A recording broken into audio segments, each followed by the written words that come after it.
Mike, I'm your host for the next hour or so, and it's a great day to be a Detroit Lions. We are broadcasting live into Lions Villain Squad on Facebook. Also, broadcasting live into Detroit Lions News Podcast. Big thanks to Joe Chapp and the boys for letting us do that. And anywhere where you find your podcast, you could probably get this show as well, as we're going to be releasing it as a podcast very soon. Anywhere where you get your podcast, Spotify, any of that, you can find the main event. So, hey, we got to open with the big news. The entire internet is on fire, folks, with this right here. Jared Goff gets a bag. Look at this beautiful graphic Russell Wayne made for us with the Brinks truck. $53 million a year. The deal is $212 million over 4 years with $170 million guaranteed. Now, that's all we know. It'll be a day or two, usually a couple of days, before they put it out on the sites like Over the Cap, Spot Track, all these sites that post all the details of the contract, which we don't know at this point. Is it backloaded? Is it front-loaded? How much is a signing bonus? We do know it's $170 million guaranteed. And if Brad Holmes sticks to his formula, we expect that this deal will be front-loaded with a couple of years where the Lions can get out of it. That's what he's done so far. And he's made deals that make the players happy but still don't hamstring this franchise. He's an absolute Jedi, folks, that we have running this organization. And the fact that he just got the Goff deal right after rookie minicamp is a testament to his diligence and his prowess as a GM. I mean, he gets the Amon-Ra St. Brown contract done. He gets the Penei Sewell contract done. Now he gets the Goff extension done, right? It's pretty awesome. Brad Holmes got a new deal. Dan Campbell got an extension. The Lions have taken care of their folks in this offseason. Put it in the comments, folks. I want to hear what you think about this Jared Goff extension. Troy Fanman says it's a lot of money. It is a lot of money. But with the salary cap projected to be $275 million next year, that's just a guess. But that's what they're projecting. Google it yourself. $275 million is what the salary cap is projected for next year. And if you do the math, 18% of that is $50 million. That's what you need to pay your quarterback. You can afford to give him $53 million, and then the backload, maybe the years you can get out of. He got his $170 million guaranteed in the first couple of years. But he's still in line with the percentage of the salary cap. I was having this discussion in the back chat with our good friend Smoking Jeremy B, who said, no, we're over that number. And he's right. We are over that number. But teams allot 15 to 18% for the salary cap. We've been skating by with Jared Goff at 15% of the salary cap or even less at times. So now we're going to be paying a legit 18.2, something like that, which is right in line with what it's supposed to be. Because look, folks, the salary cap goes up every year. And when it does, the salaries go up. But the percentage game never changes. Quarterbacks are still getting 15 to 18% of the salary cap. And that doesn't change here with Jared Goff. Fortunately, Brad Holmes has made a fluid salary cap. He's drafted really well with rookies that make an impact. Now, second year, third year players that make a huge impact. So he doesn't have to pay them as much. He can afford it. One of the people in the chat made a good point that no teams ever won a Super Bowl when 50% of the salary cap is encapsulated by 4 people. When 4 players take up 50% of the salary cap, that's the bar where no one's ever broke through to win a Super Bowl with those numbers. So it's going to be very interesting. But trust me, the Lions are set up, buddy. They're set up for the next 10 years. Don't you doubt it for 1 minute. Dwayne Keene says, what a contract. 4 years, $212 million, $53 million a year. What a contract. The highest paid Lion in history. Cristobal says this should be at least 2 Super Bowls. I agree, Cristobal. That's a fair take. For that much money, Aiden Hutchinson comes due. When he comes due, what are you going to do? You're going to have Amon-Ra, Goff, Sewell locked up, and then you're going to have Aiden Hutchinson. That's going to put you over that 50% of the salary cap. So I better get 2 Super Bowls out of that. Russ is in the building. Yeah, buddy, we were showing off your sweet graphic, Russ. We were showing it off, buddy. I appreciate it, man. I'm in here. Let me get my checks in. All right, there we go. Cool. How do I sound? Loud. Too loud? Just a smidge. Let me get back up right there a little bit because I had that other one. Is that a little bit better? Yeah, much better. All right, then. Oh, good stuff, man. Gosh, I'd made a video talking about the compares and contrasts to Hendon Hooker and Jared Goff, because I didn't know that this was going to get done. I literally get it done and an extension's done, and it's like I can kind of tell you what I had thought here. When it comes with these things, we're in a position right here, and I'm sorry, Mike, I don't mean to take your show over. I'm sorry. Oh, you're just changing topics. Yeah, Let's stick on the topic. What do you think of the Goff extension? I love the extension. I love Goff. I've been a supporter even when everybody else wasn't supporting. That's true. When he first came here, and he was a throw-in, guys. You got to understand, they gave us 2 first-round picks, and one of the first-round picks was so we would take his ridiculous contract. And Brad Holmes is like, yeah, I'll take a starting quarterback if you want to throw one in, right? Right. And he was in the dumps. We were in the dumps, a very similar situation. And then you come into 2022 and 2023, he's playing some of the best football of his life, up into his career. He's just in his prime, just going into his prime. It's a no-brainer for this to get done, and for the Lions to get and make this statement. This means a lot. This means a lot to me, knowing where the mindset is, right?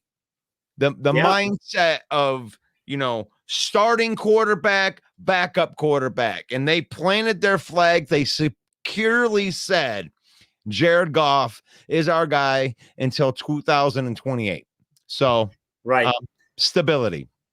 Elise Memes in the house. What's up, Elise? Dwayne says, do you smell what Brad Holmes is cooking? That was a terrible rock impression. Sorry. Detroit fan man, I love this question so much that I'm gonna table it for now, and we're gonna make a whole topic about this question right here today. So hang on that one, Detroit fan man. Our good friend Jeremy B says any QB being paid more than Pat Mahomes is overpaid. I think that's fair, right? He's the best. He should be paid the most. But you could have made but you could have made that argument for Tom Brady for the last 12 years, that he foregoes all of that extra money just to be the highest paid so that the rest of the team could succeed. But Jared Goff, Jeremy, let's face it, he's top 5 in every category in the league. Why not? Why isn't he a top 5 quarterback paid wise? I want to get to some of these comments before we get going much further. Can I address him too? I guess so. You can address every one of them. No, just being the overpaid. He's not overpaid. He's next. He's next. He's next. You got to either shit or get off the pot. So great call. Wow. Yeah. So what are you saying, Jeremy? Every time somebody gets paid more than Pat Mahomes, Brett Veach in Kansas City should automatically get to the phone and go, hey man, we got to give you more money now because Lamar Jackson got more, so now you got to get more. That makes no sense at all. When Jared Goff was first drafted and he got his first contract, he was the highest paid player in the NFL. When he got his first bite of the apple, that same contract that we have him under now, he was the highest paid player in the NFL. He's now the 16th highest paid quarterback in the NFL until today. So tell me, Jeremy, I don't understand that argument, but it's a fair point that Mahomes is the best. He should be paid the best, but it's not reality, really. That's not really a reality take. I love this one from Steve, our resident Packer fan. Great. More years to punish Goff. Yeah, that's the old Lions, Steve. Now it's not punishment anymore. Now you hear guys like Terrion Arnold going, couldn't ask for a better place to go. Amon-Ra St. Brown saying, best thing that could have happened to me. All these things. Now that whole narrative is gone, Steve. As funny as it still is, it's just not truthful anymore. Dave says, I love it now. Super Bowl. Nathan says, let's go, baby. Let's go, Nathan. Check out Nathan's got his own podcast. Check that out. Jeremy says, better be 2 Super Bowls or it may cost Brad his job. That's the most ridiculous thing I've ever heard, Jeremy. You're normally so spot on. I don't know what happened to you today. There's something in the Kool-Aid you're drinking today that are you kidding me? Brad Holmes isn't going to lose. He could murder someone right now and probably not lose his job. He's crushing it so hard.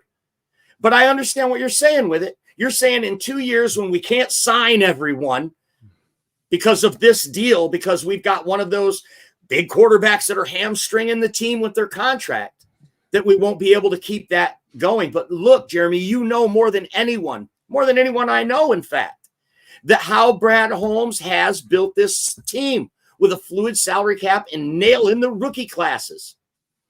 If they just keep falling in succession, Jeremy, I don't see how you could see Brad Holmes loses his job. If you have to let Penei Sewell walk in 2 years, if you have to let Amon-Ra walk in 2 years because you built this thing, if you've got a Super Bowl under your belt, who cares? See you in here, my friend.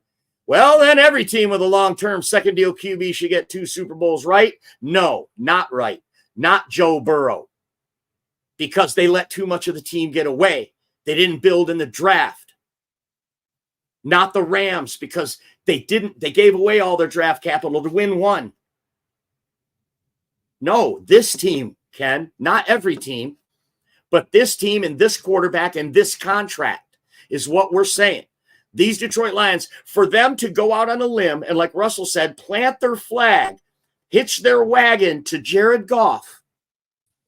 2 Super Bowls, they're thinking at least 1. I promise you that. Otherwise, this was a bad move. Go ahead, Russ. Oh, I'm sorry. I was working with some camera stuff right there. I finally got it. I got it fixed. But no, Goff is an elite distributor. And he knows this offense. He built this offense with Ben Johnson. And I mean, they won the division title with this offense. And all of these guys are young. So I think they did something else too. And I think that it kind of ties in with this because it is still quarterback talk. But we have a great problem with Goff and Hooker because this is not just what's going on.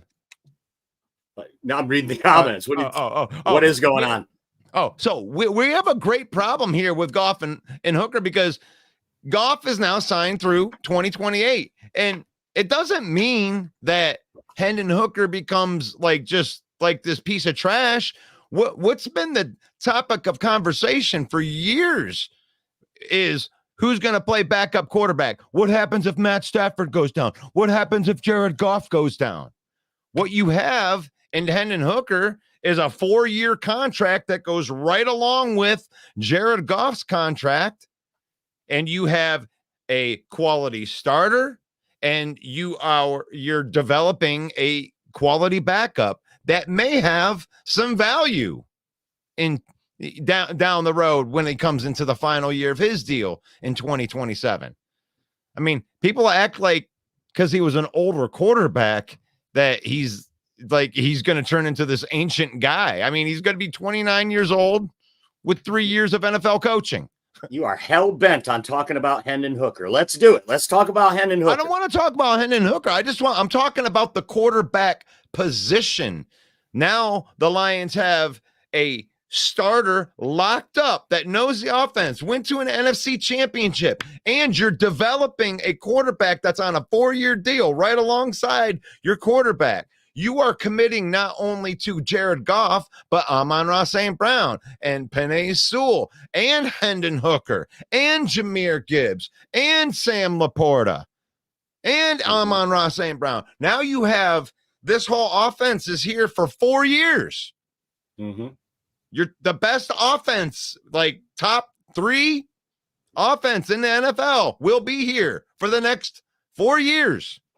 Absolutely. And it all starts with that offensive line with a couple of choices in the draft to bolster that up. Kevin Zeitler coming in. I don't see a reason why Brad Holmes would be in jeopardy of losing his job for signing Jared Goff to a $53 million contract. Who said that? Did I miss a comment? You must have. We've been talking about it for the last 5 minutes. Jeremy B says that this could be the deal that cost Brad his job. What? Nathan Castro says, locked up your best 3 players. Also, that 4-year deal is in sync with St. Brown, what Russell Wayne was just saying. But Darcy says, I hate it. What?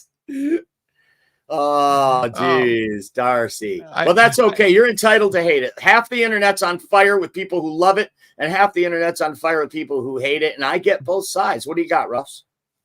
I'm indifferent about it because I wanted to know what Brad Holmes thought, because Brad Holmes is like the coolest dude in the world. He's Denzel Washington to me, baby.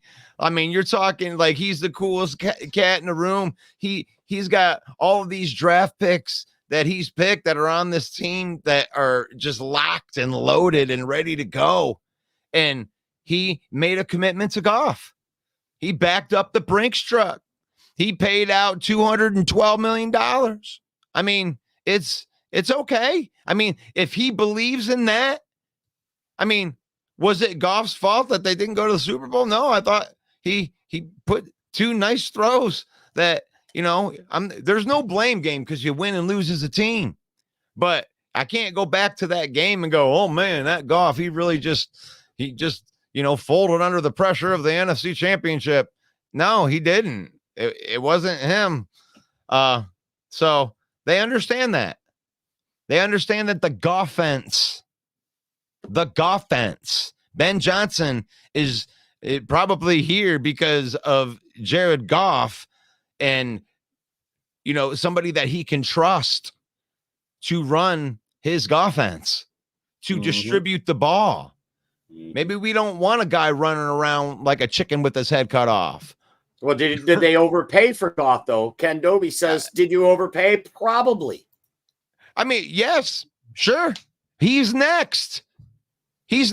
Welcome to the NFL, baby. And that's what he says, too. That's what he says. Isn't that the way of this league at this position right now? But I just don't agree with it. The percentages don't say that. The percentages are the same. So what's going to happen here is, you know, Jared Goff signed his contract, right? And then for about 6.5 minutes, he's going to be in the top 5 quarterbacks. And by this time next year, 5 or 6 quarterbacks are going to sign their deals, and they're going to eclipse Jared Goff's deal. And then all of a sudden, he's just going to be in the top 10 of quarterbacks. So it is irrelevant because the money's going to keep going up. Actually, we should be happy that he was the first of the ones to sign, that he didn't sign after Tua and Dak and like these other quarterbacks are going to sign their deals. So hello, Scott. Thanks for being in. Hello, Will Vogel, for being in. Good to see you, my friend. Darcy says, I wonder what his numbers would be if you take away all the 4th downs. Interesting. Well, I don't know. That would still be a really small portion of the stats, though. I mean, that would really be. I mean, let's face it, though. No quarterback better in the 4th quarter than Jared Goff. No quarterback better in the red zone than Jared Goff. 18 touchdowns, 0 interceptions in the red zone last year. That's next level, bro. That's not just elite. That's next level. 18 touchdowns, 0 interceptions in the red zone. Efficiency. He's a leader. The whole team rallies behind him, believes in him. The worst thing that happened to a team last year was when they shoved Jared Goff out of bounds and he came out all fired up. The whole team, we just piled on 17 points in that quarter. So this whole team responds to him, and he's the leader for this team. The only thing that bothers me about it, Russ, and we talked about this earlier, you don't want to get into a trap what some teams do. They end up paying a contract to reward a player for what he did last year or the year before. You want to pay the players for their projected production, what they're going to do for you. Okay. And I feel like this whole conversation is what we're talking about, the numbers. He's next, like you said, right? He's next. So that number's got to be north of 50 million. It's got to be. for what they're paying Daniel Jones and some of these. I mean, look what Kyler Murray is getting. Would you rather have Kyler Murray or Jared Goff? It's a no-brainer for this team. But let's be honest here. Let's get into some of the realistic part of this contract. It's what, 179 million guaranteed, right? 170, I heard. Yeah, 170. I mean, divide that by 4, and that you're looking like $43 million a year, and it's going to be get outable after the third year of the contract. That all these contracts are. So just it's like yeah. Let's be real with that $53 million a year. It's nice for your poster board, you know, and the neon lights and you know, for the 5 minutes that he's going to be he isn't even the highest paid quarterback. Doesn't Joe Burrow still makes more? Oh yeah, I think he's fifth. I think he's like fifth highest paid quarterback now. He was the 16th highest. Yeah, I mean, I don't. Did they? I don't think they overpaid. I think they paid. I mean, they paid. He didn't become the highest paid quarterback. He didn't demand that. Right. He slid right into that top 5 scale, kind of right where he finished in stats. And the thing is we've set him up to succeed here. They want to keep this thing going. They want to keep this train going. You know they do. And like you said, with building it with Ben Johnson, I mean, the future just looks really good. I mean, obviously, like every team, you're one injury away, but locking up your quarterback and just the fact they got this deal done, Amon-Ra, Sewell, they got all Brad Holmes got a new deal, Dan Campbell, all in one off season. The Lions are absolutely crushing it. Nathan says, overpaid. Who cares? We locked up our quarterback. Big Dan in the house. What's up, Big Dan? I want a Super Bowl now. Yeah, buddy, we were 30 minutes away. And here's it. And this is the deal right here. I mean, this is Goff. This is Goff. This is Goff's success right here. Goff is going to be successful, and it's going to be because they're going to protect him. It's a great situation. They've loaded this up on offense and defense. And it's exciting. I understand why they do it. Here you go. You want to lock up your cornerstone pieces. There's Amon-Ra St. Brown. You lock him up. Got 4 years. I mean, this guy's the reason why you're getting all that. Third down St. Brown. You can count on him. Mm-hmm. That's why. Penei Sewell. Penei Sewell's going to be this guy's the best left tackle or right tackle. Any tackle. He could play on the right or the left side. He has. Penei Sewell, the cornerstone to the franchise. And now you put in an elite decision maker. You're not looking for him to be fast. You have put Goff in a position to do what he does the best, which is process, get the ball out of his hand quick, and they got playmakers all over the place. For sure. Jeremy says it's 3 years now because they took Hooker off the NFI unnecessarily last year. That's not a bad call, though, Jeremy. I mean, they lost a year of eligibility on that because they did activate him. So that's a good call. But, hey, we're making a playoff run, bro. You got to have a good backup quarterback. I mean, He wasn't a wasted draft pick or anything. I think Ken sums it up pretty good here, even as a Bear fan. Hooker is a nothing burger on a rookie deal, and they can trade him if need be after this year or next for another third or maybe a second-round pick. Absolutely. And if he shows out in the preseason, or if Goff goes down with an injury and he shows up, look at Scott Mitchell parlayed a 3-4 season, 7 games into a gigantic contract. So absolutely, Ken, that's a good call. There's no pressure on Hendon Hooker. And if we do win a Super Bowl or get to a Super Bowl, I mean, is Hendon Hooker going to be begging to get out of town? He's probably going to be enjoying that. I think this is a great problem to have, like you said, Russ, and this contract extension. I love it. I know a lot of people don't. I love that he's locked up, like a lot of people say. Paul Jones says, I love it.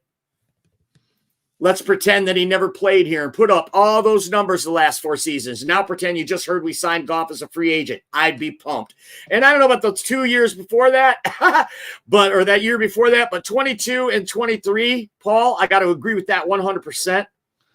And by the way, I saw the post. I absolutely love the Northern Lights picture with the cross in the sky for your mother, Paul. I think that's great. And God bless you and her.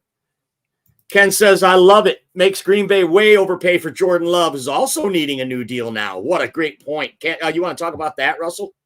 Yeah, I mean, that's the thing. Is like he was next. So now there's a bunch of other quarterbacks. And I know all you Green Bay, Steve, you love you some Jordan Love. Well, guess what? Jordan Love's going to make more money than Goff. Guess what?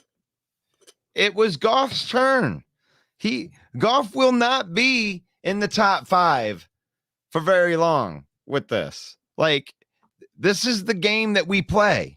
You guys used your entire rookie deal with Jordan Love, and you didn't know. Well, now you got to pay him.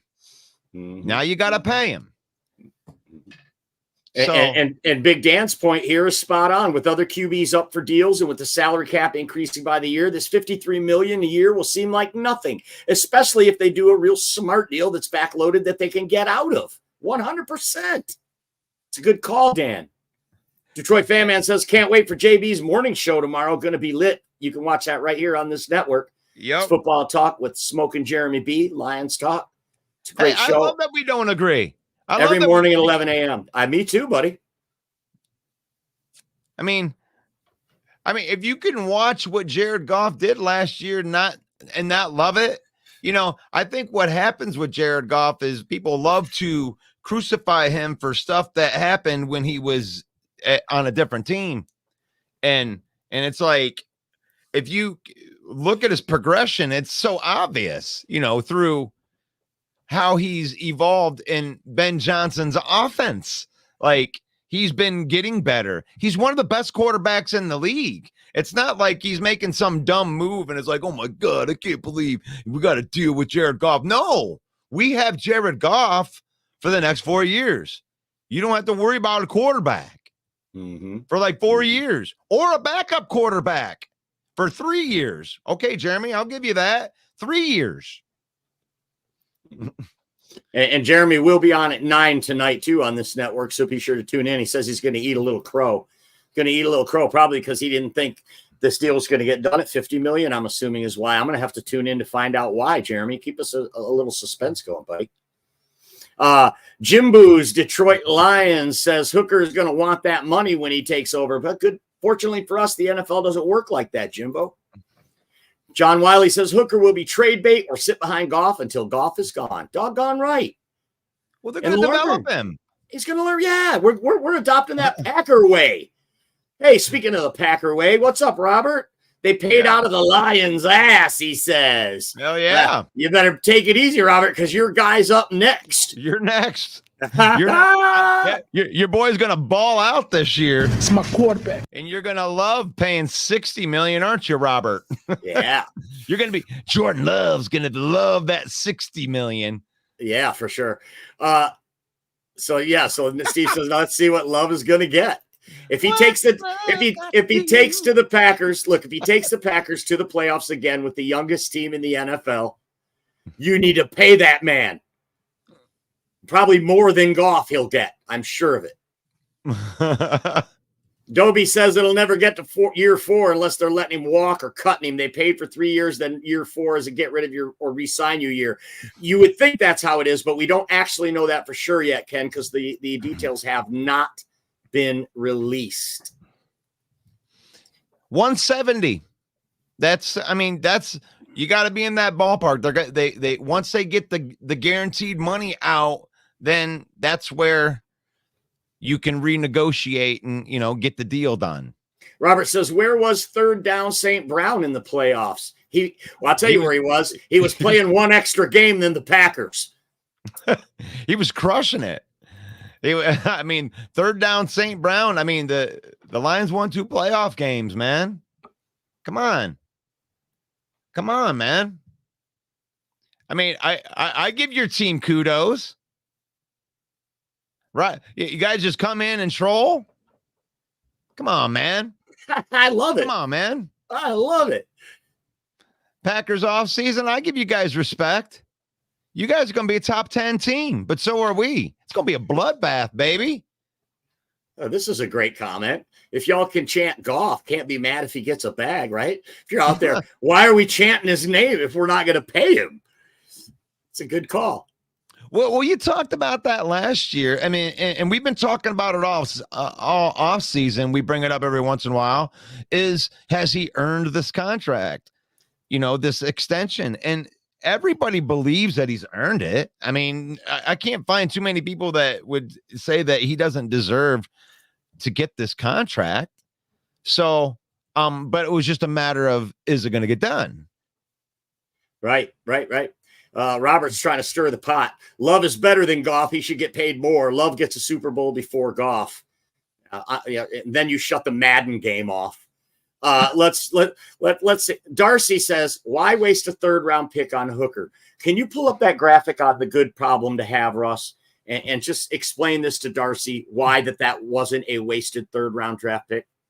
Well, it's simple. It's like everybody looks at the quarterback position. For some reason, it feels like this, that it's like, hey, it has to be this or it has to be that. Oh my gosh, it's Jared Goff or it's Hendon Hooker. But that's not it. They drafted Hendon Hooker because for the past 3 years, when we had Dan Orlowski and Nate Sudfeld and whoever the hell else we had backing up Jared Goff, he drafted Hendon Hooker, Darcy, to be a backup quarterback with starter potential. I mean, what happens if Goff gets injured, guys? You got to have a competent backup. And they've been developing this kid, and I think the kid's going to light it up in preseason. Do you remember before the draft last year, I said on this very program, Russ, I will eat my hat if the Lions don't come out of this draft with a quarterback. I thought it was going to be Aiden O'Connell in the 4th round. Raiders end up taking him in the 4th. But because Hendon Hooker's still sitting there in the 3rd, they jumped up and said, hey, we did not expect this guy to be here. We needed a backup quarterback so bad last year. Even though Jared Goff never missed a game, we were all holding our breath every week, every time he went down, because we knew that no quarterback was more integral to this team's success than Jared Goff in Detroit last year. We had to have a backup quarterback, and we drafted this kid, and we couldn't start him right away, but it was a great draft pick, whether he ever even sees the field or not. If he shows out in the preseason, if he shows out in the joint practices, if, God forbid, Jared Goff goes down and he shows out in an interim basis, he'll parlay that into a big contract, and we will get draft compensation, like one of our commenters said. You know, sometimes backup quarterbacks can make $15, $18 million for a season. Like, if they're developing him, like they're taking the Broderick Martin approach, the Derek Barnes approach, the Ifeatu Melifonwu approach, you're going to have a backup quarterback that's developed that you're going to have for $1 million a year at positions short up. Stop thinking so short term, guys. Stop thinking like it's like it's Goff versus Hooker. That sounds bad, but shut up. Paul says, my question, is this a new deal or an extension of the original contract? He still had a year left, so is it technically 5 years? And that's what we were talking about earlier today, Russ. We won't know for a couple days, right?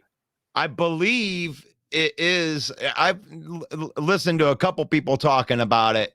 I believe it's the way that he's talking about, that they're finishing out this season with all of the contract and how it looks this season, the 22 base salary, 32. But we don't know that. Well, I would say I'm over half certain on that part. I think that it's going through 2028, that the out starts, going into the 2028 season. Excuse me. Gun Guy says, take your pants off. Mine are already off, Gun Guy. You like that? No. You like that? No. Oh. Thanks for the comment, Gun Guy. Ethan says, Love makes bad decisions under pressure. Really? They got tape on him from last year now, so we will see different schemes coming at him. We will see how them Fudge Packers do this year. There's some accuracy to that. I mean, that you take away the first quarter of the game in Ford Field, and we outscored them 16-9. They only had one quarter in 8 quarters of play where they outplayed us. And they got us. They got us good. They got us good. But we dominated them in Lambeau. We dominated them in Lambeau so bad that all the Packer fans you see on this show were nowhere to be found. We dominated them so bad in Lambeau that they were calling for Sean Clifford. Legitimately. Don't believe me? Head on over to our YouTube. It's at Villain Squad. You can check out all the archive of all the Packer fans sticking their foot in their mouth. And then all the Packer fans hiding. And then all the Packer fans coming back going, see, told you. Because Jordan Love was the real deal down the stretch last year. And he's got me scared as a Lions fan. If you're not scared, you ain't been paying attention. The kid's the real deal. It's going to be a dogfight in this division for the next 10 years. You can count on Jared Goff to account for 4 of those years now. What do you got, Russ? I love that call. It's going to be a bloodbath in the NFC North. I really do believe in the progression of the Green Bay Packers. Like the Chicago Bears, it's like you're waiting, right? They made the right moves. You know, you got your quarterback, you got a good wide receiver core. But the Lions did their thing too. Like the Lions had great linebacker play last year. They were in the top 10 in pressures versus all of these teams last year on defense. It was just the secondary. And I mean, I know that you guys feel great about your team, and Jordan Love lit us up last year, you know, just throwing bombs down the field with Nick Mullins. Well, guess what, guys? We shored that problem up. Like you got to give us credit for the stuff that we did too. Like you ain't just going to be chucking balls down the field like you did last year. And like I said on one of my videos that I made last week is I think that Brad Holmes made our secondary 3 to 5 seconds better.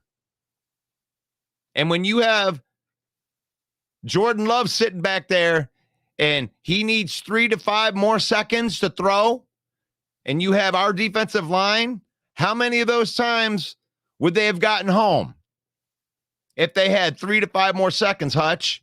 Would you have been able to sack Jordan Love if you had 3 to 5 more seconds? Mm-hmm. So don't just be thinking just gonna be chucking the ball down and be like, I got Christian Watson.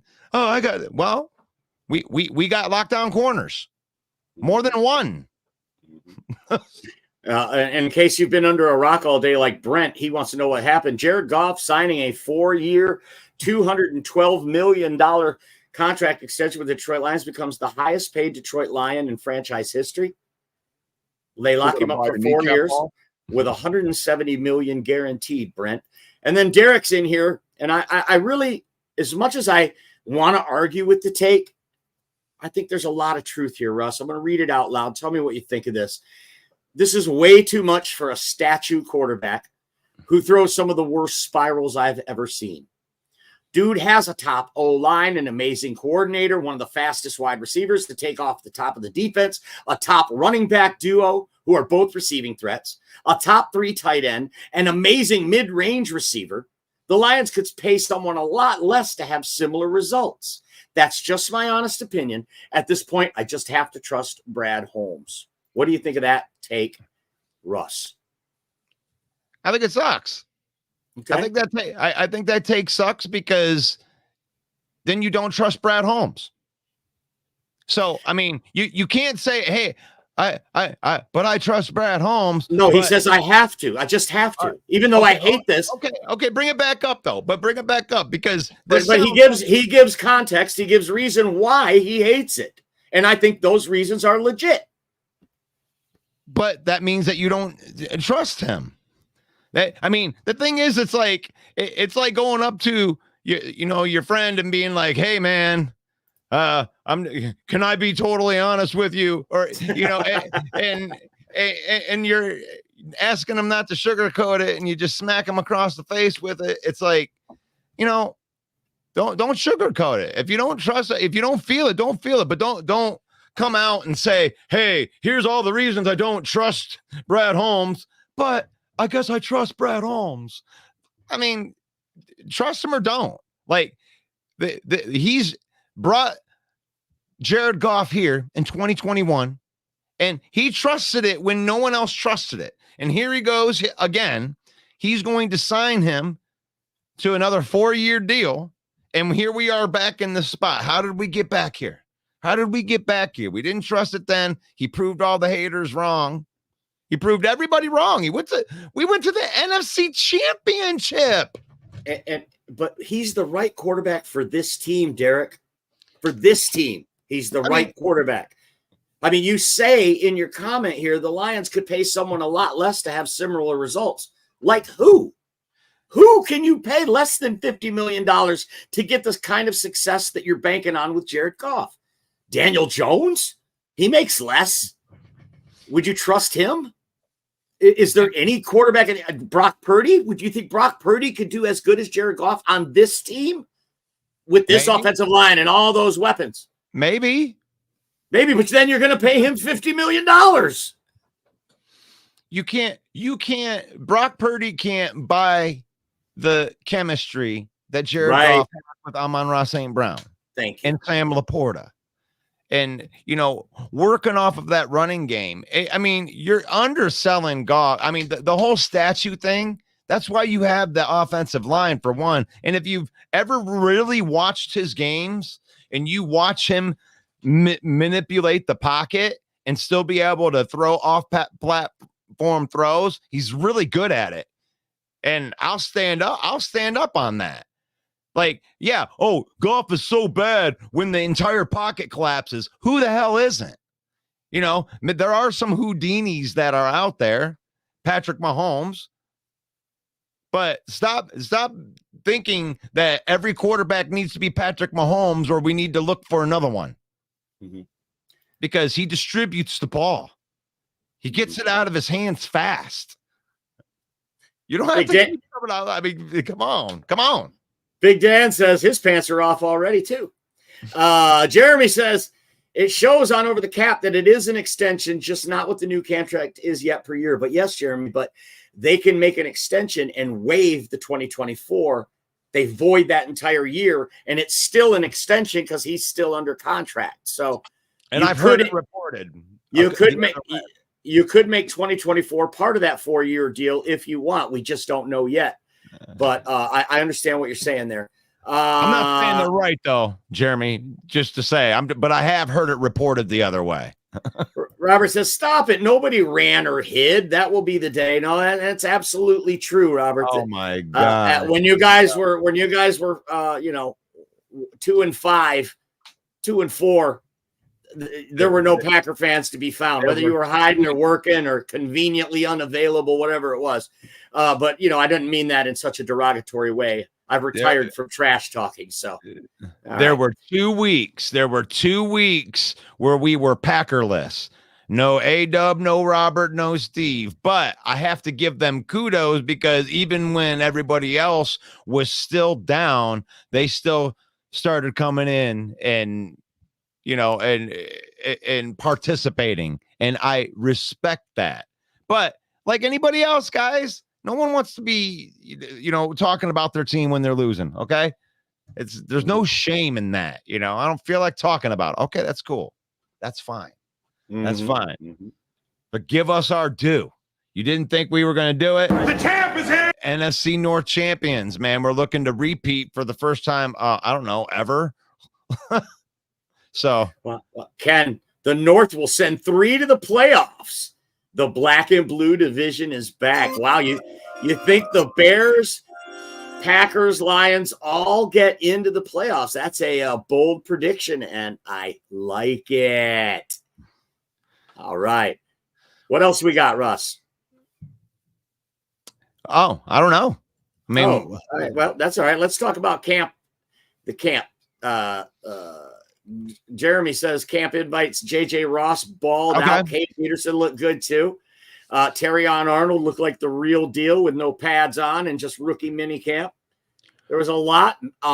Giovanni Manu, some good reports out of minicamp on him as well.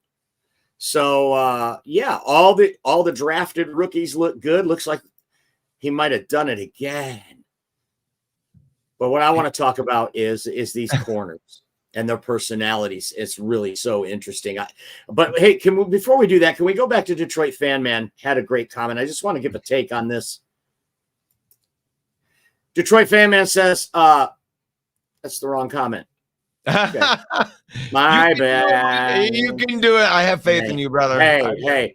Detroit Fan Man says, could Mike Disner staying be as consequential as Ben Johnson staying? I understand him to be our contract Jedi. Right. He's the numbers guy that Rod Wood leans on to get, and Brad Holmes leans on to get these contracts right and to jive.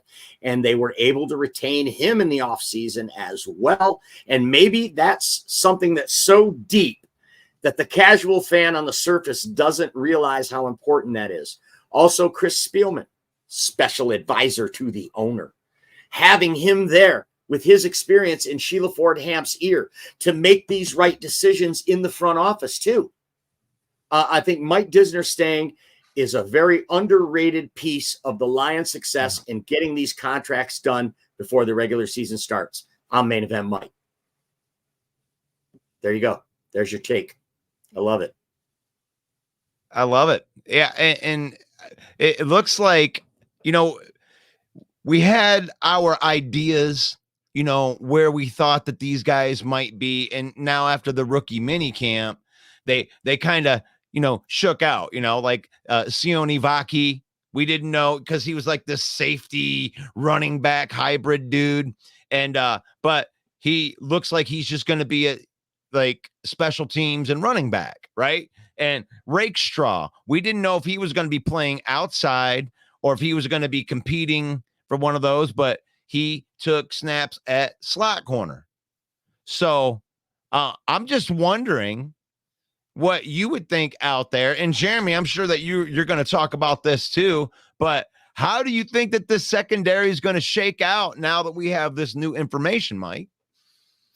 I'm so intrigued by it. I just love Terrion Arnold. I love this kid so much. I love how he's embraced the city. He's embraced the Lions. He's embraced the fans. And he's got swagger, man. He's got a mouth on it. He's not afraid at all to say a thing about it.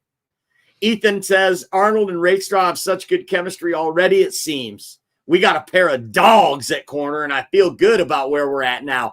I echo that, Ethan. And I tell you what really interests me, and put it in the comments. Tell me what you think about this, okay? And Russ, I want you to think about this too. If you listened to what Terrion Arnold said in the press conference after the minicamp, he's saying these things like, they say Ennis Rakestraw so subdued, right? He's real quiet, soft-spoken. Terrion Arnold speaks enough for both of them. He comes out and says, man, I'm so glad they drafted us together. We're going to be here a long time. I mean, speaking for the other guy, they're already building a chemistry. That one is talk. One is real quiet. Night and day, these guys. We could be seeing the beginning of two corners that are in Detroit for 10 years plus, become cornerstones of this franchise, turn this from the 27th ranked defense into a top 10 defense and a perennial contender, having a secondary like that. This was the only weakness this team had last year, and now it's really been shored up. We have all these conversations, but we never mention Amik Robertson. We have all these conversations, but we don't mention Kirby Joseph because he's such a rock at free safety. He's not going anywhere. For years, he's going to be right there. FS1. Brian Branch at the nickel. These guys are young, talented, and they all share these common core values, these common core traits. Team captains, leaders in their community, always put mom, family, and football first. Before football, I should say. They put family first. And all of these boxes that these players are checking, this is how you rebuild a culture. This is how you change the perception and the narrative of what Detroit Lions football is. And guys like Terrion Arnold and Rakestraw, they're just cogs in that wheel of that big machine, changing the culture of the Detroit Lions. What do you think of that, Russ? I love what you're saying. I have a crazy take off of this, and we were talking about it a little bit earlier, and it has to do with one Brian Branch. Now, when Brian Branch and Terrion Arnold were playing together at Alabama, they had this no-fly zone thing going on where it was, you had Brian Branch back there with Terrion Arnold playing the man corner up there, and they won a national title. Or I mean, they were at least in that tournament. I don't know. They might, I don't know if they won the national title, but Alabama has been known as just that, defense, Nick Saban, that type of deal. Now, if Rakestraw, and this is the hot take right here, this is my spoiler take right here. If Rakestraw comes in and he takes over that slot corner spot, you got Carlton Davis on the right, Terrion Arnold on the left, and then are you unleashing Brian Branch to be that free roaming, I'll hit whoever the hell I want to hit, Troy Polamalu type of player right here? I think that's what they're trying to do. So when that happens, I don't know what we're going to call that, the no-fly zone. We're going to have to coin some kind of, Detroit, villain, we snatching it. We're going to get some takeaways this year. We're going to steal some balls. And I like your call that you're saying that Brian, that they might start Rakestraw at the nickel, right? Or even Amik Robertson at the nickel, and then let Brian Branch kind of play a hybrid linebacker safety role where he might be designated as a safety, but he's playing in the space of a linebacker. Right. Because he is so good around the line of scrimmage. And this is what Jeremy's saying. Brian Branch is said to be more at safety this year. To you and to him, I say, bull. You mark my words. On opening day, the first play on defense, Brian Branch will be lined up in the slot. He will be lined up in the slot. He's proven himself and is only a rookie to be one of the best slot corners, and that position has more premium than safety positions. Safety's easier to develop. Corners into safeties. They have less responsibilities in coverage. So I don't think that Brian Branch is going to be playing a safety. He's going to be your nickel corner. Rakestraw is going to back him up. That's just my opinion. I think Terrion Arnold starts at the other corner opposite Carlton Davis, and you've got Rakestraw and Amik Robinson to rotate in there. They may get just as many snaps as Brian Branch. Right. They may get just as many snaps as these other guys. But when you look at starter, games started, that GS in the stat column, it's GP games played, GS games started. You're going to see Brian Branch as the starting nickel corner. That's my opinion.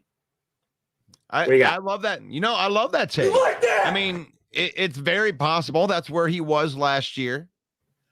But they did start the year with him trying to make him a safety and doing everything. And then they ended up just teaching him the one thing. So I think they want him to do it all. I think that they want him to be available to be both, but you could be right. Like on the list, the Detroit Lions depth chart is, slot corner, Brian Branch. I mean, you could be right on that for opening day, but all of these guys that were not even mentioned, that's the thing, is they overhauled the whole room.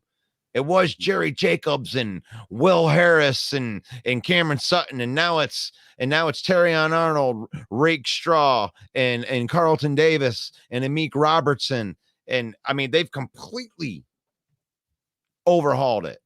So, I mean, whatever you thought you were getting last year, Robert, it isn't just going to be that easy this year. I mean, you have to take into consideration that the teams that you're playing also improved.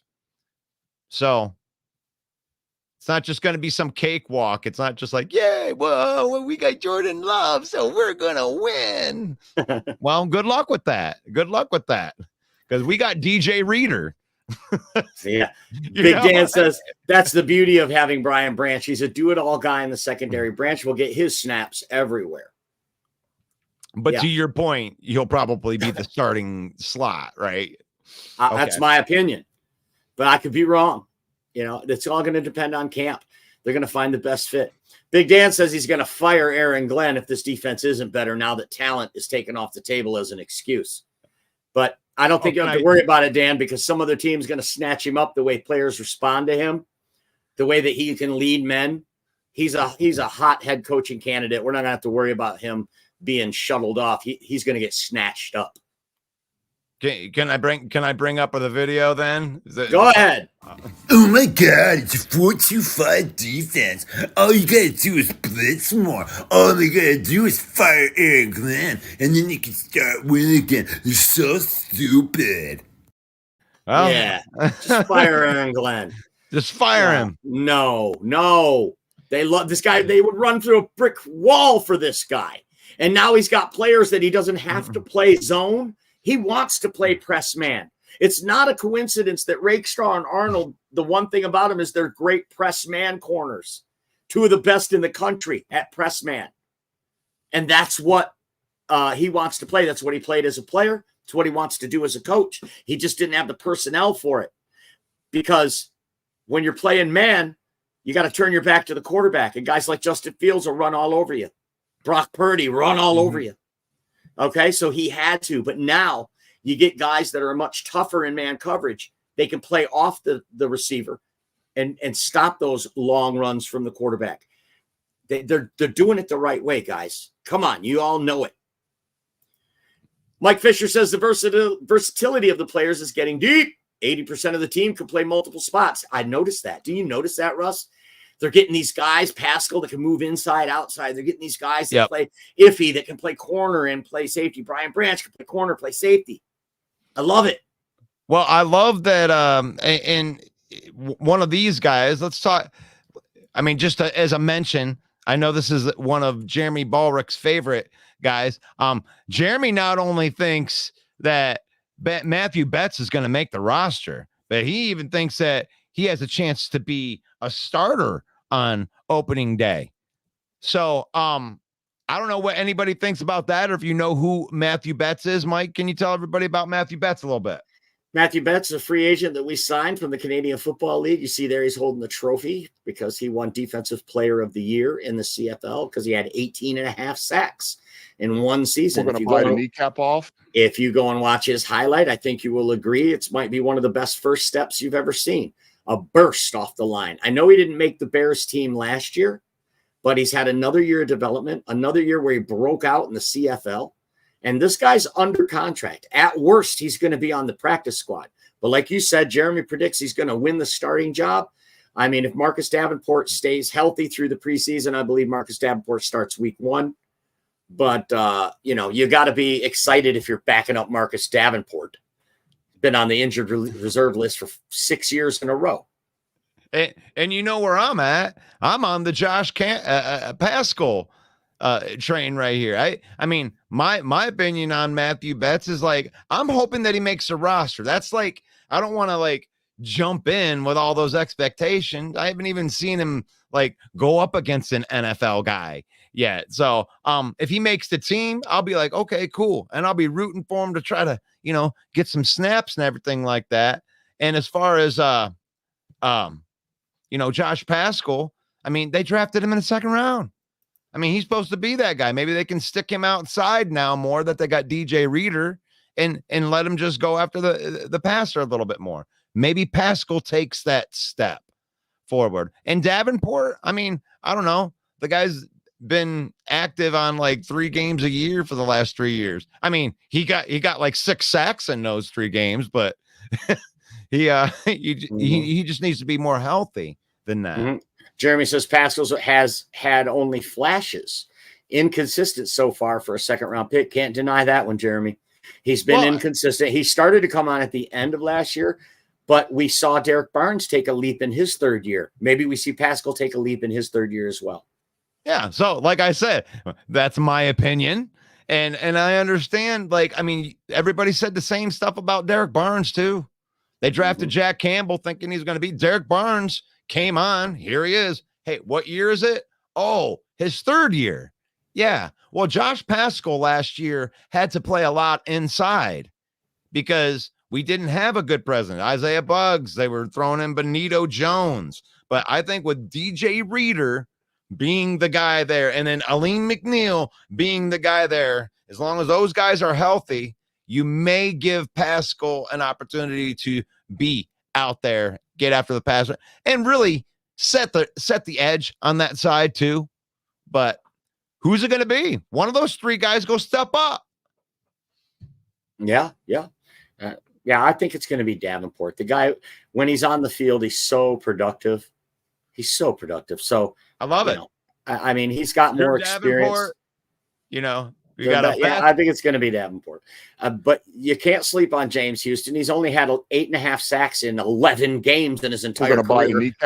He's played 11 games, folks. He's had 8.5 sacks, and we're just counting this guy out. John Kaminsky still under contract for $4.25 million this year. Believe me, they're going to get their reps out of Kaminsky too. That's 4. You just named 4 competent defensive ends. So for everybody that's out there, man, they need to draft the. Well, they also drafted Wingo. Wingo, I don't know if he's inside, outside. He's like right there, right? 291. If he, leans up a little bit, he could be a big end, or you can go inside, outside. They love these tweener dudes. Mm-hmm. They can play inside out. The position versatility. Mm-hmm. Mike Fisher makes a good point here. We're going to cut guys this year that will hurt. The deeper we get, the harder it's going to be to cut dead weight. So right. And even if dead weight seems so harsh, when you talk about a guy maybe like Craig Reynolds, or you talk about guys that have been here that are still fighting for roster spots, because as to your point, as we get deeper and deeper, the floor gets higher and higher and higher and higher for the floor for these players. And if you're below that line, you're going to have to go. Like Brad said, not everyone could be a Detroit Lion. What do you think of that, Russ? It's the truth. You can look at the way that they drafted this year, and it's like he even said it in his presser where he's like, listen, like, we don't want to just draft a whole bunch of guys that we're going to be cutting. Like, you don't want to just draft a bunch of dudes just because you have draft picks. They were intentional about getting specific guys that they wanted because there's not a lot of spots. I mean, it's going to be hard to make this Lions team. That's right. And I don't think any of those guys we mentioned gets cut. Betts, Davenport, Houston, Pascal, Kaminsky. Right. All those guys are the defensive end depth. Then you throw in the new guy, Mekhi Wingo, Aleem McNeil, DJ Reader. You're talking about 8 guys, a rotation on the defensive line of 8 or 9 guys deep. What a luxury. Some of these great defenses like the Buffalo Bills have had the last couple of years, that was their calling card, having a defensive line rotation that was 8 or 9 guys deep, always having fresh guys out there, guys with specialty skill sets for specialty situations. All right, looks like Tim the Tool Man's coming in. It's tool time. But we got to be getting off up here in a minute, though. Yeah. Oh, and the guy we're not even talking about, Jeremy brings this up. The odd guy out is Levi Onwuzurike. That's such a good call. That's such a good off. Can I get a Kirk Cousins on this one? You like that? That is the guy. So if he comes back recovered from this 5-year back injury he's got, if he comes back and he plays great in camp, wins a spot, you're going to have to put him in the rotation too, because you spent draft capital on this guy. You want to get it out of him. But I don't think so. I don't think this guy's going to make it. The competition's getting too thick now. This could be the first Brad Holmes draft pick that falls off. But I love the call. I do. Don't forget, everyone, to follow us on Facebook at Lions Villain Squad. You can react to the page, comment, join the conversation. Also follow us, subscribe on YouTube, and our new handle, which is at Lions Villain Squad. No, at Villain Squad. I'm sorry, at Villain Squad on YouTube. We're trying to pump up the YouTube. If you haven't already subscribed, please go over there and subscribe to our YouTube. Also, we have a group. It's called Lions Main Event, MANE, Lions Main Event. Go over there, join the group, and there you can post your own take, put up your own post, and let other people join your conversation. That's Lions Main Event. I think we're going to sign off now. Thanks, everyone, for joining us today. We'll be back again next Monday at 7 p.m. Eastern Time. Hopefully, there'll be some more big developments to talk about. Otherwise, we got a lot of things in the coffers that we're going to pull out for you and get through this offseason before this incredible 2024 season gets started. Thank you, everyone, for watching. For the maestro, Russell Wayne, I'm Main Event Mike, saying, God bless each and every one of you. Peace out.